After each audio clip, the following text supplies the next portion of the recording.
అందరికీ నమస్కారం. యూట్యూబర్ నందు రీసెంట్గానే మనశంకర్ వరప్రసాద్ మూవీలో కూడా నటించడం జరిగింది. అయితే వాళ్ళ ఫ్యామిలీని అలానే యూట్యూబ్లో వాళ్ళు పెట్టే వీడియోస్ని కావాలని ట్రోల్స్ చేస్తున్నట్టు కూడా చెప్పడం జరిగింది. అయితే వీటి మీద మెగాస్టార్ చిరంజీవి గారు రెస్పాండ్ అయ్యారట. ఒకసారి డిస్కస్ చేసే ప్రయత్నం చేద్దాం. ప్రస్తుతం మనతోటి జర్నలిస్ట్ జగదేవ్ గారు ఉన్నారు. వెల్కమ్ చెప్దాం. Hello sir. Hi Zakir. Sir, ఇప్పుడు మెగాస్టార్ చిరంజీవి గారు రెస్పాండ్ అయ్యారంటే దీన్ని అసలు ఎలా చూడొచ్చు? అట్లానే కాస్త ఆస్తి నష్టం కూడా ఏదో జరిగిందన్నట్టు వినిపిస్తుంది. ఏంటి సార్? అంటే ఆస్తి నష్టము తెలియదు కానీ ఊరికే ఈ ఆకాశ రామన్న మెయిల్స్ లాంటివి పెట్టడము, వాళ్ళ గురించి ఎవరితోనే వాళ్ళ ఫ్యామిలీ బిజినెస్ ఏంటో మనకు తెలియదు కానీ అలాంటి విషయాల్లో వాళ్ళకి నష్టం వచ్చేలా బిహేవ్ చేయడము, వాళ్ళ కుటుంబం అలాంటిది ఇలాంటిదని ట్రోల్స్ చేయడము, పని కట్టుకొని మరి కూడా విదేశాల నుంచి కొంతమంది ఒక ముగ్గురు ఎంతమంది ఆవిడ వీడియోలో కూడా వాపోయింది. వాళ్ళు పని కట్టుకొని చేస్తున్నారు, వాళ్ళ పేర్లు చెప్పడానికి కూడా ఇష్టపడలేదు. అంతర్గతంగా ఉంటే ఉండొచ్చు కానీ ఆమె నందుగారికి నేను ఒకటే చెప్తాను, తల్లి మీరు భయపడద్దు. రెండవది, చిరంజీవి గారు లాంటి వ్యక్తిని కూడా వదలట్లేదు. మీరు చిరంజీవి గారితో స్క్రీన్ షేర్ చేసుకున్నారు. అంతకన్నా అదృష్టం ఇంకేముంది కావాలి? అంతకన్నా అద్భుతం ఇంకెవరికి కావాలి?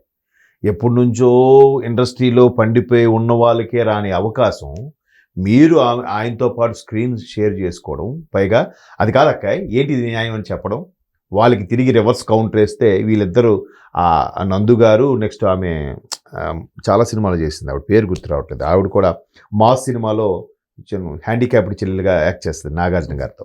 సో ఆవిడ కూడా లాయర్గా చేసింది అందులో శంకర్ వరప్రసాద్లో.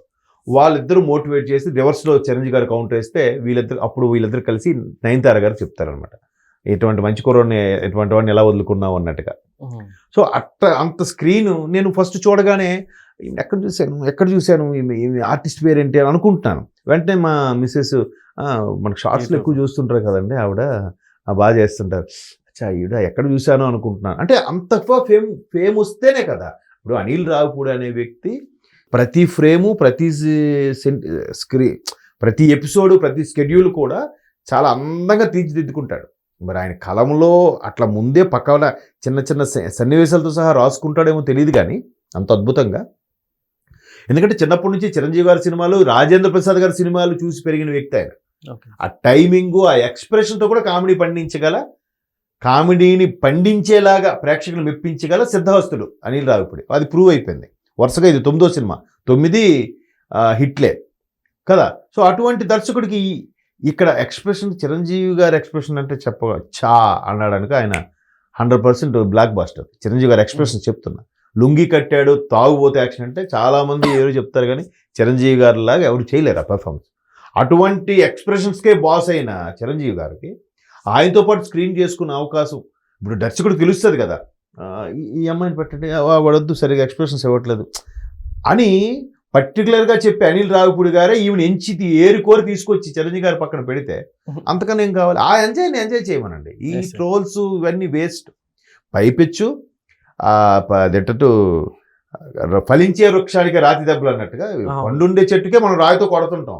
ఏ పండు లేని గొడ్డుపోయిన చెట్టుకి ఎవరు రాయితో కొడతారు? దానికి ఒక పండు కూడా లేదురా అని అనుకుంటాం. సో అట్లాగా ఆవిడ ఎంజాయ్ చేయండి. కాకపోతే ఆమె ఎంజాయ్ చూసి వారం లేక అరే ఇది మస్తు ఎంజాయ్ చేస్తుందిరా.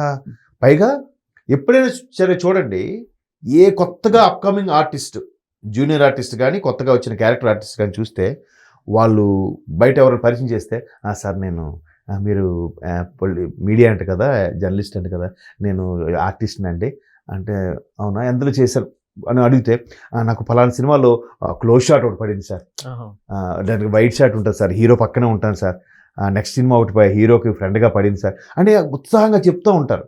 అంటే ఏంటి, అలాంటివి చాలా చేస్తుంటారు. సినిమా హిట్ అయితే వాడు అందరికీ తెలుస్తుంది, సినిమా ఫట్ అయితే వాడు ఎంత బాగా చేసినా తెలియదు. అలాంటిది చిరంజీవి గారి సినిమా హిట్తో ఫట్తో సంబంధం లేకుండానే ఆడుతుంది. అలాంటిది సంక్రాంతికి సూపర్ హిట్ సినిమా వచ్చి ఆ స్క్రీన్ మీద షేర్ చేసుకుంటే, అరే ఈమె ఇంకా చెప్పక్కర్లేదు, ఆమె నేను పలానా సినిమాలు చేశాను, పలానా హీరోతో చేశాను. చిరంజీవి గారి సినిమా అంటే ఇక వరల్డ్ వైడ్ అయిపోయినట్టే ఆవిడ నేమ్ ఫేమ్. అది ఎంజాయ్ చేయమనండి ఆవిడ. సార్, అయితే ఇప్పుడు కావాలని ఇదంతా చేస్తున్నారు అనుకోవచ్చు మనం? ఏమంటే కామన్గా ఉంటారండి. మీకు గుర్తుపెట్టుకోండి, ఎవరికైతే నేము ఫేము వస్తుందో వాడు ఎలా డెవలప్ అవుతుంటాడో వాడికి అభిమానించే వ్యక్తుల కన్నా వాడిని ద్వేషించే వ్యక్తులు దానికి రెట్టింపులో ఉంటారట. ఇది ఎక్కడో చదివాను ఒక చిన్న స్లోగన్. అంటే ఫర్ ఎగ్జాంపుల్ మీరే ఉన్నారు, జకీర్ మీరు మంచి యాంకరింగ్ చేస్తారని ఒక మంచి నేమ్ వచ్చింది అనుకోండి, మిమ్మల్ని అభిమానించే వాళ్ళు 100 మంది ఉంటే మిమ్మల్ని తిట్టుకునే వాళ్ళు వీడు ఓవర్ యాక్షన్, వీడు ఏం యాంకరింగ్ రా అనుకునే వాళ్ళు 200 మంది ఉంటారు. మీకు అర్థమవుతుందా?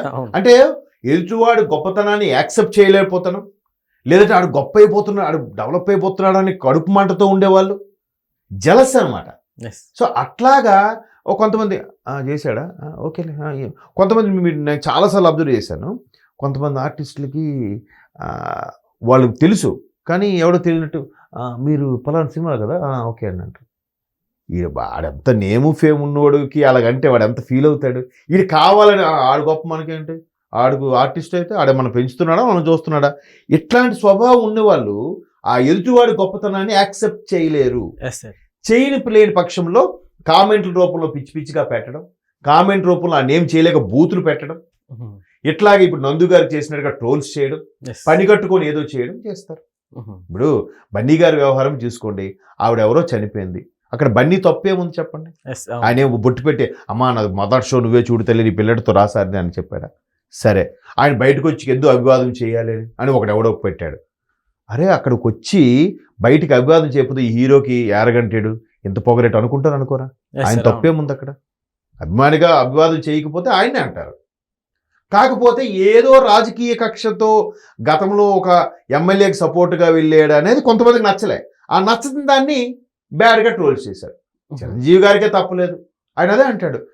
మొన్న ఒకసారి ఆవిడెవరు ప్రేమ అనే జర్నలిస్ట్ ఉంటుంది ఒక ఆవిడ ఇంటర్వ్యూ చేస్తే అదే చెప్పాడు, అమ్మ నా మీద ఇన్ని ట్రోల్స్ చేసి నాకు రకరకాలుగా మాట్లాడుతుంటారు, సరే బతకని, నా మీద వాళ్ళకి ఫుడ్ తింటున్నారు కదా తిన్నాయమ్మా, నన్ను తిట్టుకున్నా పర్వాలేదు, నాకు నా పేరు చెప్పుకొని బతుకుతున్నారుగా, ఫుడ్ 4,000 నోట్లోకి వెళ్తున్నాయి కదా.